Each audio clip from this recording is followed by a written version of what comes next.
بسم اللہ الرحمن الرحیم۔ السلام علیکم دوستو، کیسے ہو آپ لوگ؟ میرا نام ہے وسیم اقبال اور آپ دیکھ رہے ہیں اسلام ود وسیم۔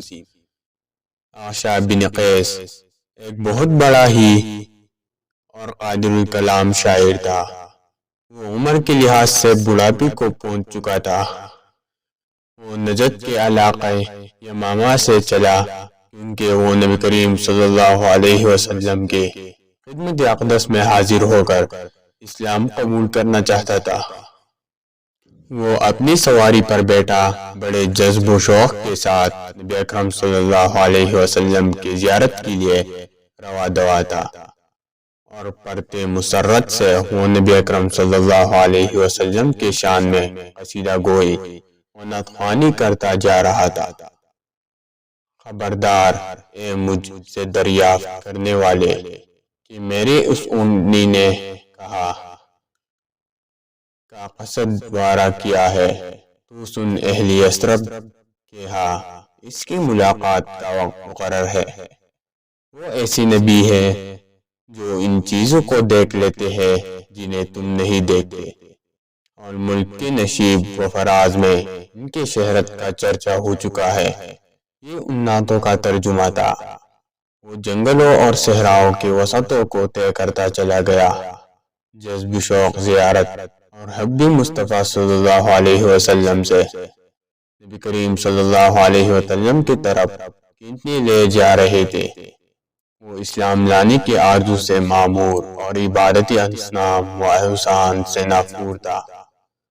جب وہ مدینہ منورہ کے قریب پہنچا تو بعض مشرکین اڑے ہوئے اور پوچھا کہ کہاں جا رہے ہو؟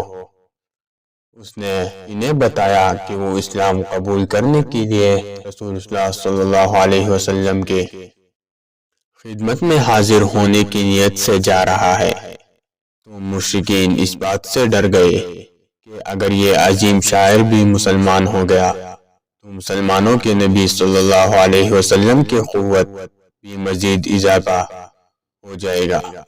پہلے ایک ہی شاعر حضرت حسان بن ثابت رضی اللہ تعالیٰ عنہ نے اپنے شعروں سے ہمارا ناک میں دم کر رکھا ہے، اور اگر عرب کا یہ معروف شاعر بھی مسلمان ہو گیا تو ہماری کیا درگتنا بنے گی۔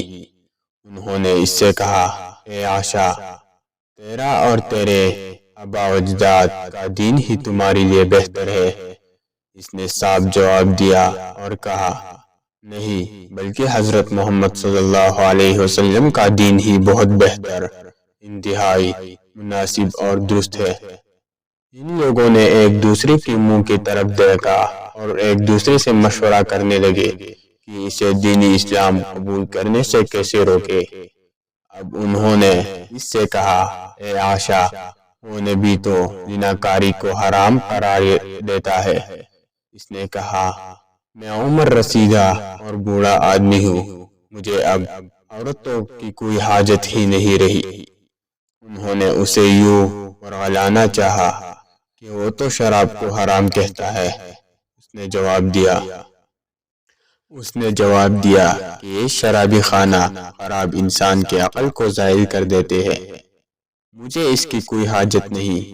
جب انہوں نے دیکھ لیا کہ یہ تو اسلام لانے کا پختہ ارادہ کیے بیٹھا ہے، لہٰذا اب انہوں نے ایک دوسری خطرناک چال چلی اور اسے مال کا لالچ دیتے ہوئے کہا کہ اگر تم اسلام قبول نہ کرو اور اپنے آبائی دین کے ساتھ ہی سے واپس لوٹ جاؤ تو اس کے عوض میں ہم آپ کو 100 اونٹ دیں گے۔ اب اس نے مال کے بارے میں سوچنا شروع کیا کہ یہ تو بہت بڑی دولت و ثروت ہے۔ اب شیطان اس کے عقل پر غالب آ گیا اور وہ مال کی پیشکش کے سامنے ڈیر ہو گیا۔ ان کی طرف متوجہ ہو کر کہنے لگا، ہاں البتہ تمہاری یہ مال کی پیشکش مجھے منظور ہے۔ انہوں نے اس کے لیے 100 اونٹ جمع کیے۔ اس نے وہ سب لیے اور واپس اپنے قوم کی طرف اپنے کفر کے ساتھ ہی لوٹ گیا۔ وہ اپنے آگے آگے 100 اونٹ ہانکے لیے جا رہا تھا اور اس کے متاع دنیا پر بڑا شادہ ہو رہا تھا۔ اس کے دماغ میں یہ بات گردش کر رہی تھی کہ کہ اس کے پاس شعروں کے سروت کے ساتھ ساتھ ہی جاہ و منزلت اور نگری و دولت مندی بھی جمع ہو گئی تھی، لیکن وہ اس بات کو بھلا بیٹھا کہ اللہ تعالیٰ گاج لگائے ہوئے ہے۔ وہ دولت دنیا کے لیے اللہ کے مصیبت و نافرمانی پر کیوں اڑ گیا، جبکہ اللہ تو وہ ذات والا صفات ہے کہ زمین و آسمان کے تمام خزانے اس کے ہاتھ میں ہے۔ وہ اپنے علاقے میں پہنچنے ہی والا تھا کہ اچانک اپنے اونٹنی سے گرا اور اس کے گردن ٹوٹ گئی اور وہ وہی سسک کر مر گیا۔ اونٹوں کا ریوڑ ادھر ادھر گیا اور اس نے اپنی دنیا بھی گوا دی اور آخرت بھی برباد کر لی۔